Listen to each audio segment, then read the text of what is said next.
Welcome to another episode of the Let's Talk Football podcast with myself, the fat centre back, Goldie the copyright, and Hazza the Leeds United fan. We haven't done one for a while. I think because bank holidays and bad backs, we didn't do anything.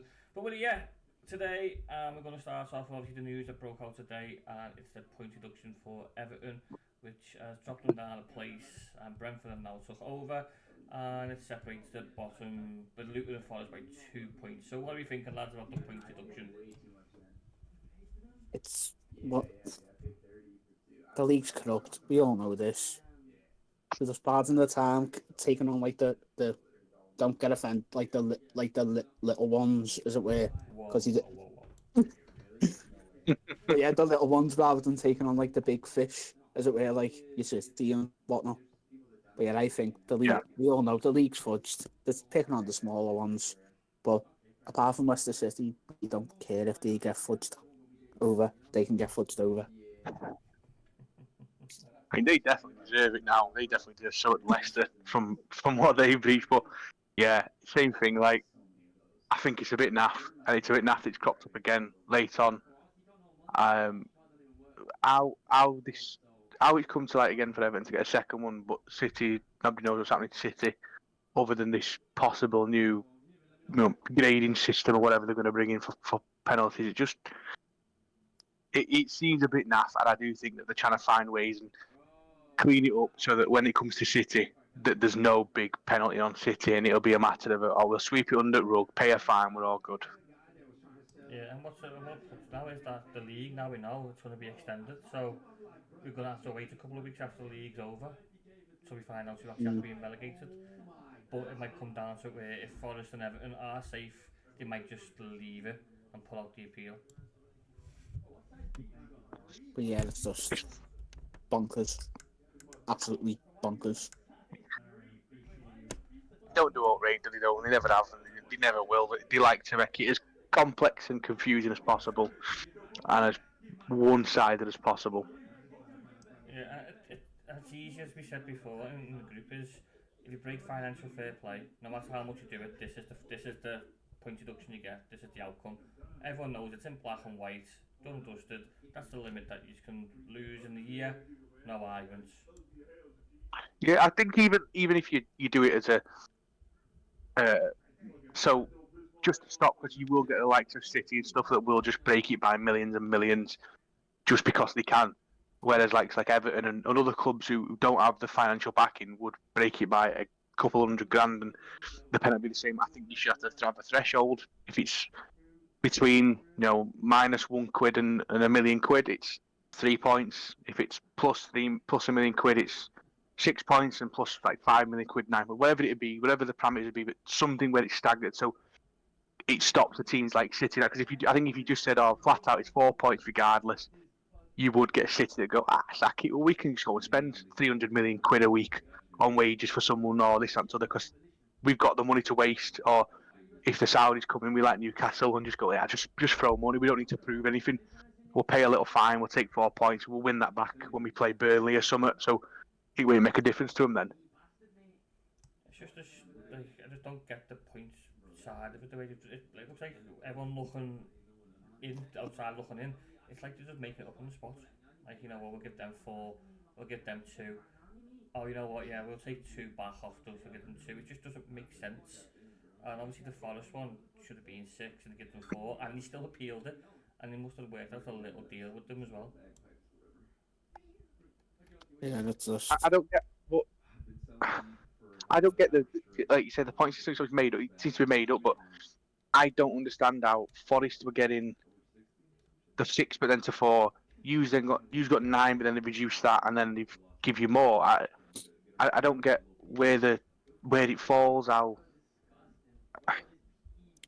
Like you say, how they could just seem black. Yeah, 'cause overall, if you look at they give us 10, didn't they? And we got four up back, and now they give us so overall we've just got 2 points back out of the whole thing. We've got eight in total. But yeah, Mm. it's lucky enough it's still in our hands. We've got to play them all still, which is going to be interesting. Burnley crossed off, done. I think the next one we do have, we've got Chelsea, and then I think it is one of them, I think it might be Sheffield United.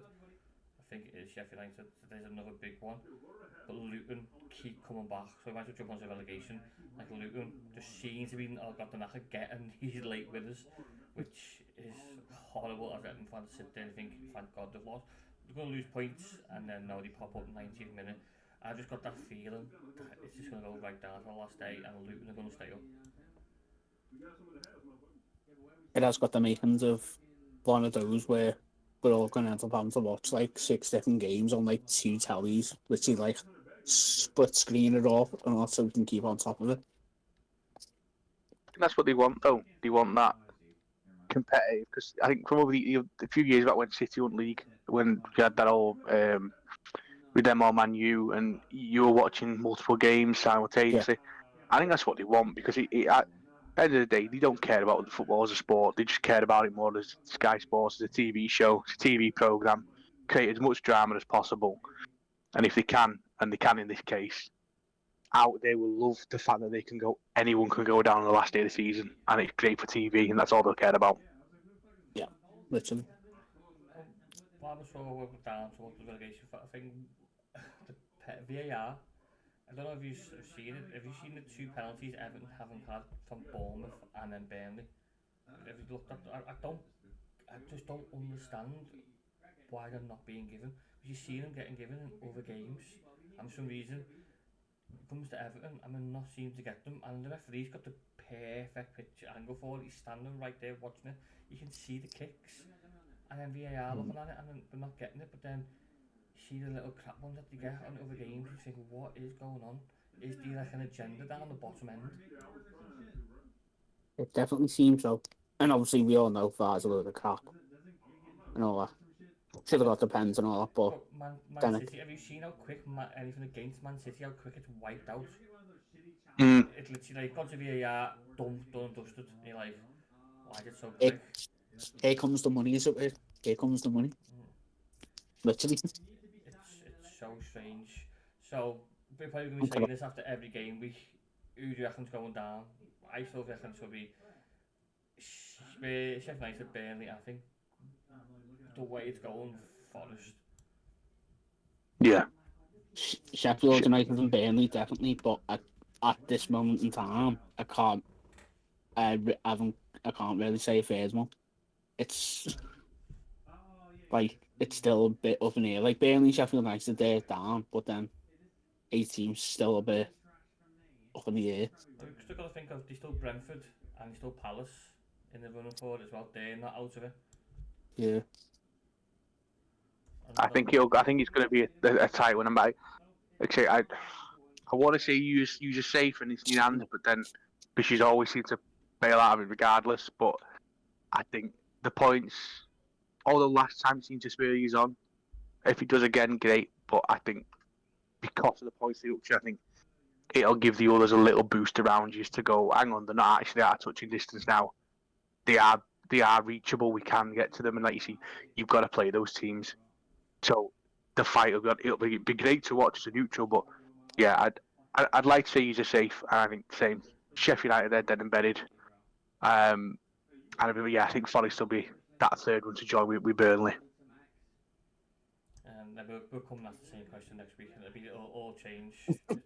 Yes. You get your 2 points back. Yeah, we get them back. Yeah, we've got Chelsea this weekend, and normally you think, oh, fucking hell, but Chelsea aren't good. They're literally not good at all. Stop Palmer, and you basically win the game. So, Literally. Yeah, go moving on to the title race then. So we've seen, obviously, Arsenal plodding along, doing what they're doing. Man City plodding along, doing what they're doing. And then Liverpool finally have a little bit of a slip up. And it's coming back down. We started to see the recent regular pattern with Liverpool is they're creating so many chances, but they're just not taking it. And then they're getting punished for little tiny errors. The old saying, can't finish the dinner. Like, obviously, like he's not, I literally seen the last 20 because wrestling props, what we talk about that later. Like, literally, like the last 20, it was just like, it went like the Liverpool, like the other day, like we were proper pressing and all. Then obviously I went back, watched the highlights and all. Then I'm just like, game should be gone by half time, but what can I say? It really Then should obviously, then mistakes were made, good goals were scored. You know, but It was a good game to it watch. It was a very good game to watch. They came out Mm. flying, both teams, and then Liverpool got the goal. Nunes, just being Nunes, it was just looking up don't to Diaz with disrespect the. Darwin Endo. Yeah, it's still looking at that. Diaz read it. It was still a poor goal because he still had Dallo and Yeah. Nana there, and it shouldn't have really gone past them like they left it for each other. But that Liverpool was so dominant in the first half near the end. They had United on the ropes and just couldn't finish. And even like the mistake, it's like, where's Kelleher and all that? Like, why is he so far out? Because he shouldn't be scoring Yeah. from where he scored from. No, so one of those learning curve on Allison's back next week. So Keller will be on the bench. So overall, if the advance is back into Arsenal's favour, or do I still think that Liverpool will probably, they to say it, probably are going to do it. But Arsenal don't seem to be fading away when we all expect them to. Like I say, at the minute the goal difference is favouring them quite a bit because they're like 7 or 8 goals ahead of us. But then it's one of those, like we always talk about Arsenal. They could go on smashing, but then could be one of those where they just slowly drop off like they did last season. And then with City at the minute, they missed the inconsistency, as it were, a little bit. And also, Kevin De Bruyne can fudge off, but he go and doing bits when people take him out as fantasy. Not naming any names. Yeah, it's going to be a tight one. What do you reckon, Hazza? What do you think? Who do you reckon is the favourite at the moment? I know Arsenal are top, but who do you think has got it? Like, I reckon if Liverpool find the form again and stop wasting, then I reckon it's Liverpool's chance, like Liverpool's title. I don't want to write Arsenal off because I expect them to make an error and I expect them to drop off quite quickly, but they haven't really shown that yet, so I kind of feel a bit wrong to write them off. But yeah, no, I'm backing. I'll back Liverpool to get it, and I think if not, then City will come in and last minute storm it somehow. is Liverpool still going to play Villa as well? Or is that done, Justin? I think we still got to play them. Because I know Arsenal going to play them, haven't they, this weekend? So Villa seems to be the main team that like causing upsets. For I know they've already done Arsenal once, haven't they? So they've got to play them again this weekend. So they must have to play City and obviously Liverpool. So it's all down how much Villa won it. Because obviously they've let Tottenham back into that Champions League spot as well. Yep. But like I say, it's going to be an interesting run-in. But I do reckon the title race probably go to the last day. You hear the here first. Yeah, title race and relegation. And the thing is, as well, we've got Arsenal after game of the season away from home. So if you're looking for an Arsenal job, then you won't be getting any favours. So we'll take relegation. No. We've got to keep you. We've got to face you in that nice shiny stadium. You can't be going to the Championship and that. If we get the Championship, we won't get out of it that easy. Fair enough. So all three of us still think, so obviously Goldie's going to think Liverpool. So we think Liverpool are going to somehow just get the job done this year. Like I say, it could change in a couple of weeks. We could be talking like Buddy City could be 6 points ahead, Arsenal could be 6 points ahead, Liverpool could be, but like I say, anything can bloody happen. Look what happened to Buddy Chelsea. He faffed it to Sheffield United. I think the next probably 3 games are the big ones. That'll be the big telling point on where teams stand. I think if Liverpool go in and lose 2 or 3 or draw 1, lose 1, I think you then shooting yourself in the foot. You're not well out of it, but very close to being out of it. And I think any club that does that this late on, you're going to struggle unless everyone else matches. But whoever goes 3 for 3 and say like Liverpool or City lose 1 or draw 1, I think you're really going to give yourself a big problem because you're losing that form running into it and that little lacking confidence here and there. I do feel like City, if anything, are probably the ones that are likely to slip up because they have got a couple of defensive issues. And to be fair, teams aren't afraid of them anymore. They're just going out and just thinking, fudge it. Yeah. Yeah. I think they play Real Madrid tomorrow, don't they, as well? So they've got that to deal with. They're not having any easy games now in the Champions League. They're play one of the favourites that we all probably put down. Bayern. I think we also Bayern at one point. I think Bayern are out of it now. The way their form guide's going. Did Bayern get Arsenal on? Yeah. So that's a tough one. Yeah. So those. Bellingham masterclass against City, done. Bellingham I masterclass. know, like, don't think Liverpool got Atalanta, you know what I mean, and not the best. It's still tough-ish game, but what City and Arsenal got is just like a lot more out of them. That's why it's like, I'm swayed Liverpool because they'll be able to not be a good save energy when they need to. Yeah. Well, we shall see.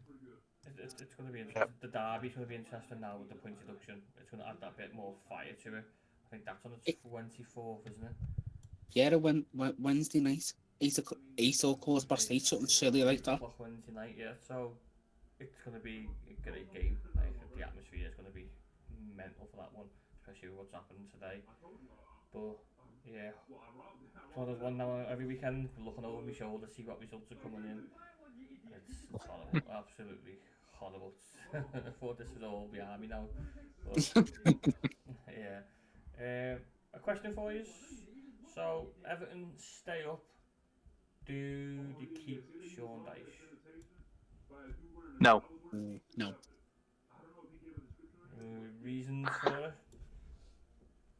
I think Sean Dyche is, no disrespect for him, he's a top-level Championship manager, bottom-end Premiership manager.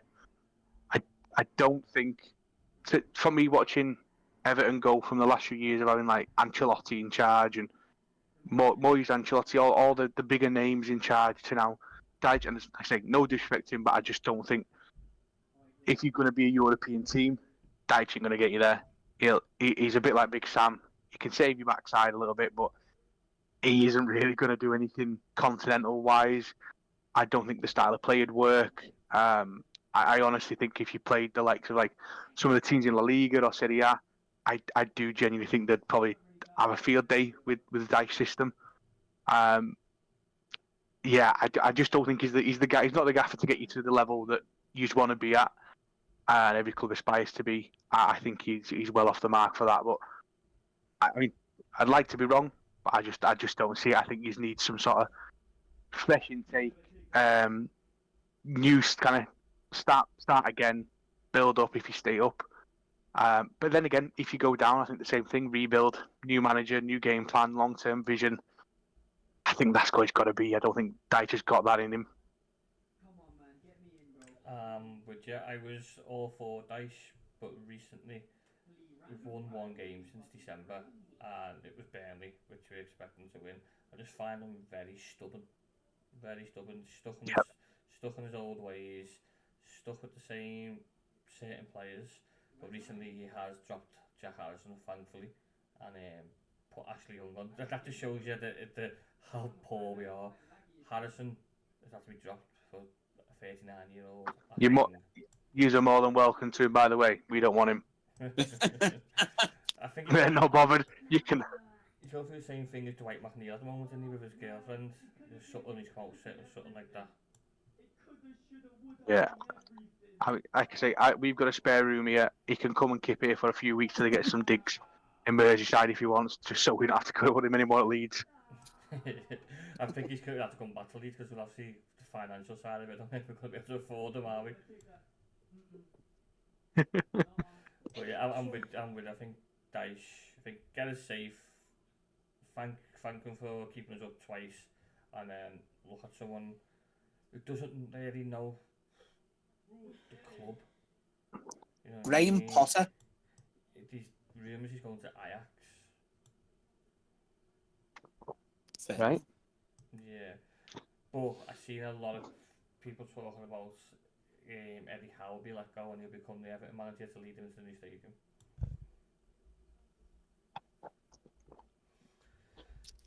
Why? I couldn't knock that. I think he's a good gaffer, and I don't know. I just think I don't feel like he's the man that's going to do that either. I really don't. I think Eddie Howe peaked at like first season with Newcastle and his time at Bournemouth. I think you've got to go look for someone who's maybe a little more unknown, a little fresher to the league, new game plan, new ideas, somewhat different. Because like you say, Dice is so stagnant and stubborn with everything.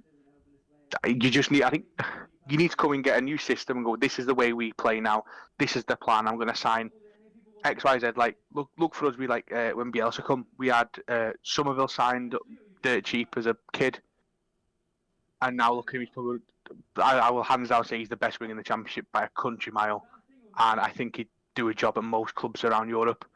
And he was signed as a kid, and that was that long-term plan that we look for with a fair few signings. If you can bring someone in that does that mentality, that brings in signings for 2 years down the line, not just the here and now performance, but then you've got the issue of having the players that are the here and now, and are they good enough? And I would say that probably not for the most part that they play. Like Calvert-Lewin, I seen that he's what 40 million is the price tag for him.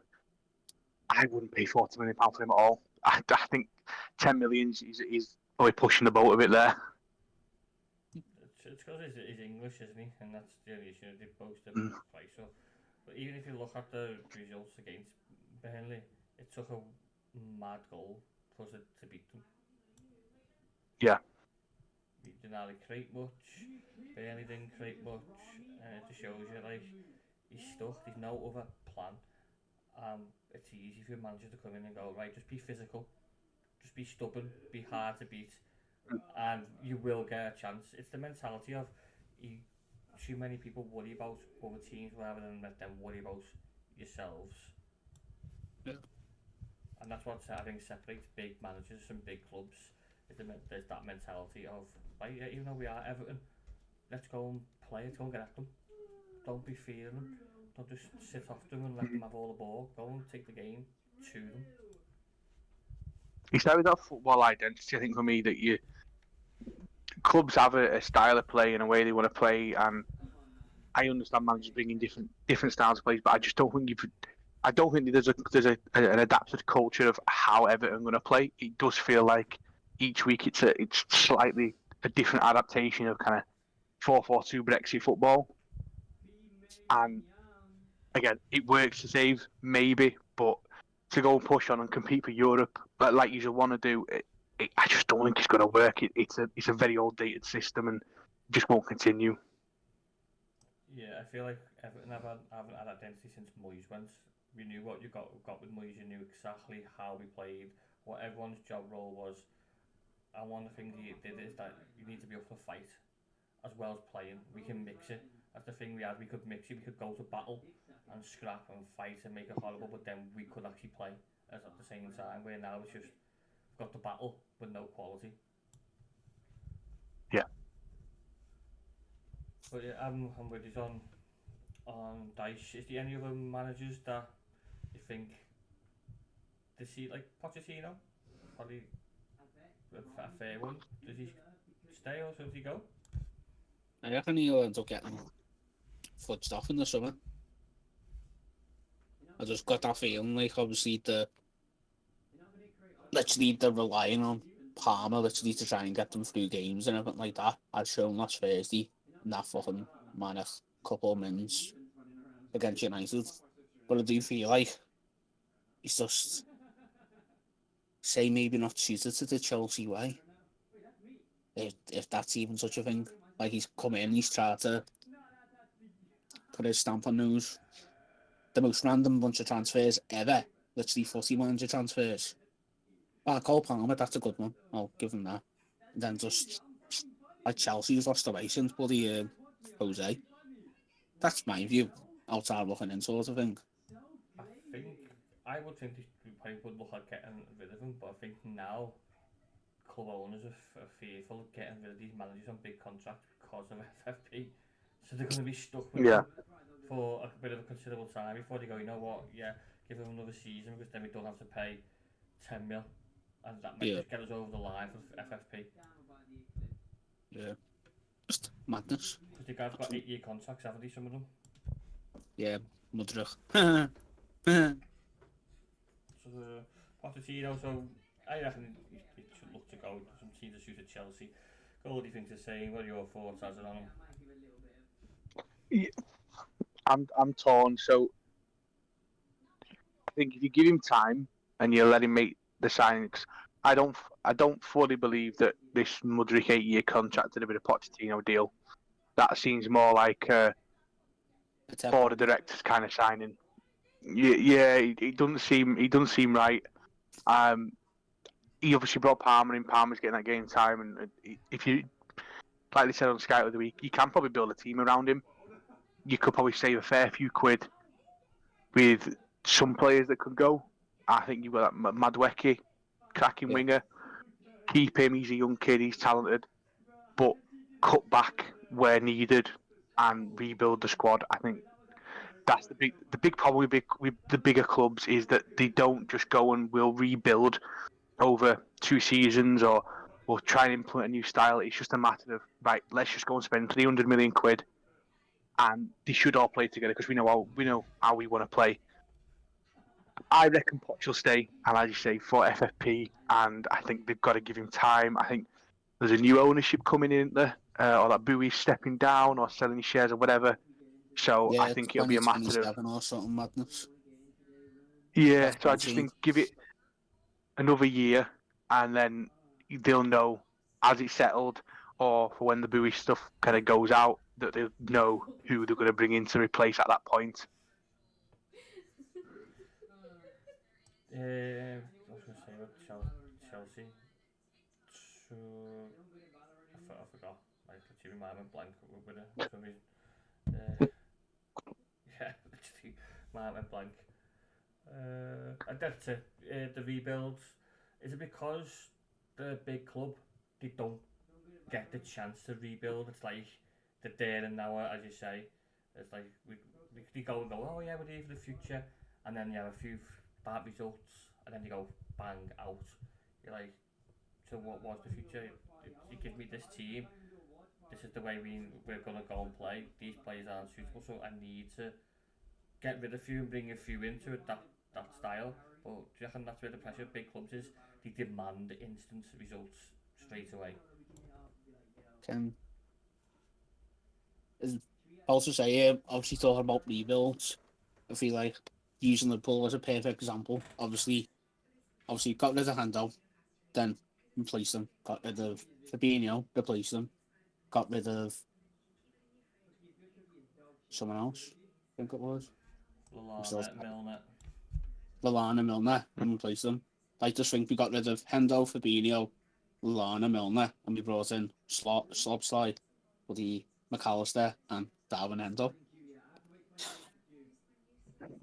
Like You haven't done the rebuild as like a major, like you have kind of done it the smart way and gone. Yeah, he's ready to go in the next 12 months. We'll bring him in. like They can, yeah, that's the issue. Some clubs don't. Some clubs go, we'll maximise until the 32, 33. They're at the end now. Right, shit, now we need to set the back of literally. It just doesn't work as the big one, but I do think that the big clubs don't get the time to rebuild. I think that was the thing with Moyes at Man United originally. He came in, and let's be honest, the stuff he was left with was shite. They played well under Fergie because they respected him, but realistically, under anyone else, they wouldn't have got in first team. They were shit. They were old, past it, and the young talent that they brought through at the time was shite. There was a lot to rebuild, and all they've done since that point is just go, let's sign this player because he's X amount of money. Let's sign this player because probably statistically wise he looks good in Spanish league or in Portuguese league. Same thing, I think, like Bruno Fernandes. Yeah, like with Bruno Fernandes, he's a great player. Don't get me wrong, but he's not a world class player, and I don't think Fernandes, Pogba would have ever played under Fergie in the prime. I know they got rid of Pogba originally, but like you had players like Tom Cleverley who were half decent under Fergie, and to me they're a top level championship player at the best at their probably prime. They come in, as I say, they spend the money because they're signing the big players, which then majority turn out to be divas and spend more time doing a TikTok dance or on Instagram. Yeah, and that's where it goes. They think it's a clever plan by spending money. Realistically, they're just throwing themselves in shit. But these football club owners don't seem to really realise how it works and how our culture works, and just go throw money at it, that'll fix it.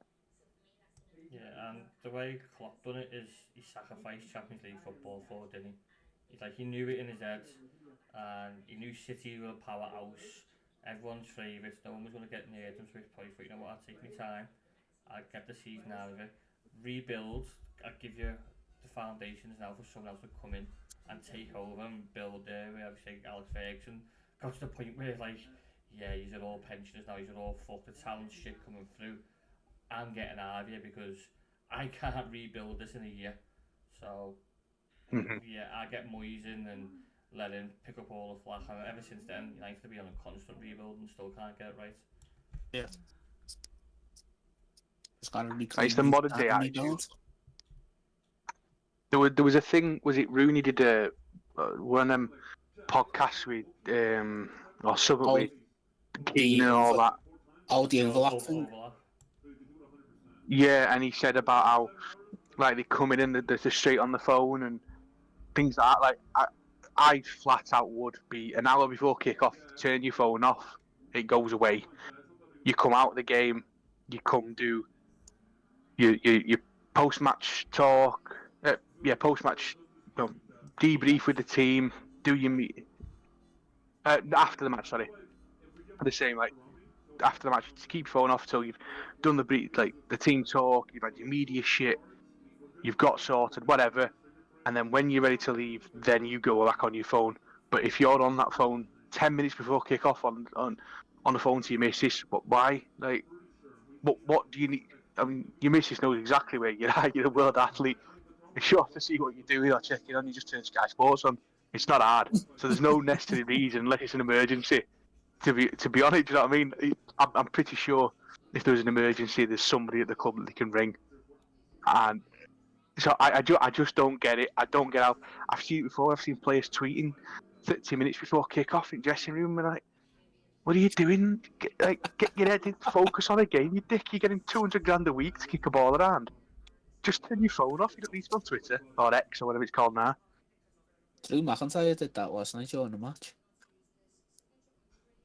Yeah, and it worked out really well for him. He got flattened 30 seconds later. Very well, but enough about that. Let's get back to football. I've seen as well, Rio Ferdinand was talking on that when Moyes come in, and he said like the mentality difference of when Alex Ferguson was there it was all about us, and when Moyes come in, it was the fear of, again, like, how do we stop them, rather than like, no, we're Man United, like, how do they stop us? Not like we don't have to worry about them, we do your homework and whatever he says you need to do, but we don't go on the focus of, let's try and stop them. And that's when they couldn't process the mentality of, like, obviously a winner from Sir Alex to Moyes, who at Everton, that's where he was, wasn't he? He was like, that's how do we stop them and then focus on ourselves. So, yeah, I think going rebuilds, Jürgen Klopp got it right, everyone else seems to have been struggling. Is there any other subjects anyone's found out for the week that they want to touch on? I will say this: Scottish football is atrocious.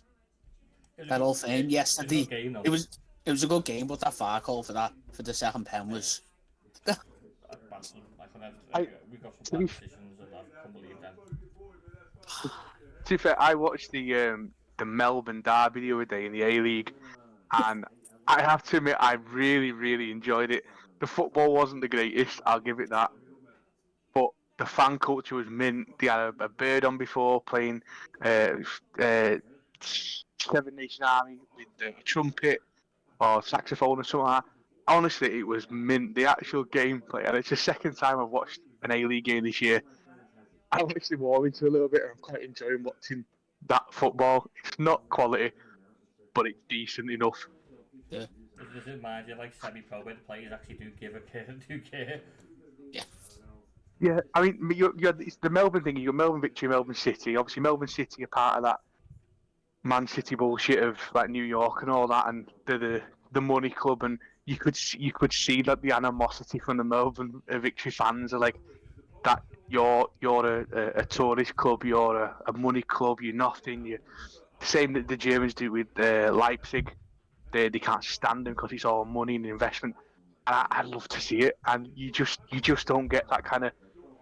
Even the players, like one of them scored so many goals from helmet chin, you could tell it meant so much to the bloke. I think now if you see that in the Premier, it's like, oh, cheers, that's 50 grand bonus. Yeah, lads, cheers for that.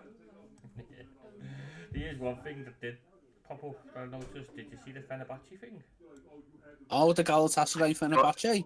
Yeah, they put the kids out and he scored the first minute and he just got off.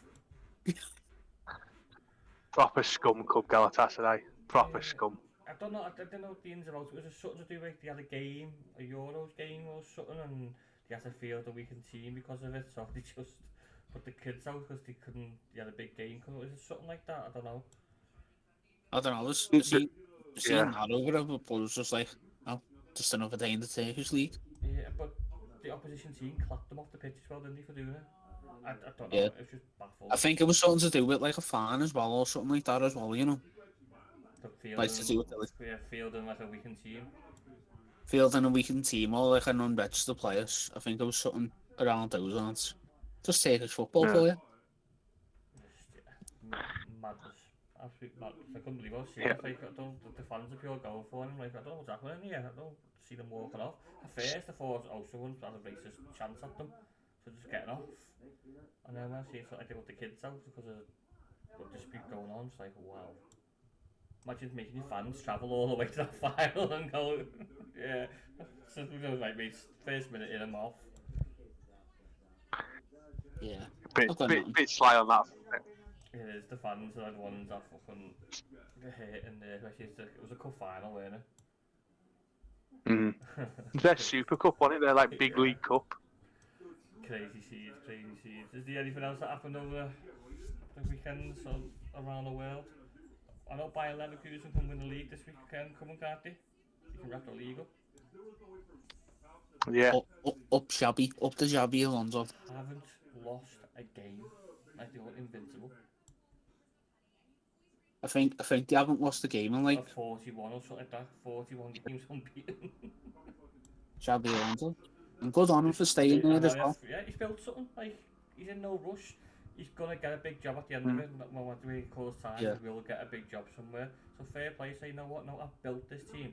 Like, the team finished 16th for whatever it was the year before. I've put my stamp on it, and I'm going to win the fucking treble. Because they're going for the treble, aren't they? Yeah. Yeah. Good on him. You don't get it anymore in football. You don't get no gaffers that stick around, and as you say, they'll come sniffing at the first opportunity and jump ship. The like Barca job, Madrid job, that'll all turn up again. That'll turn up in 6 months or in a year. Liverpool, we've been a big rebuild. I bet that'll probably turn up in 12 months. Whoever gets a job, I give him 12 to 18 months, and unless he brings success, I reckon there'll be a new gaffer in. If you're at Man United, that'll be there in a week's time. Chelsea the same. So jobs are plenty. Yeah, he's young. He's in no rush. He's doing well. He deserves a crack at the Champions League or Europa League this year. It's Europa League, isn't it? Or something. Yeah, Europa League they're in as well. So you know, he deserves a crack at the Champions League next year, and I don't blame him. But I think that's the end of the podcast. Thank you for watching, and it's time for some pro clubs. Oh, sure, yeah, pro clubs.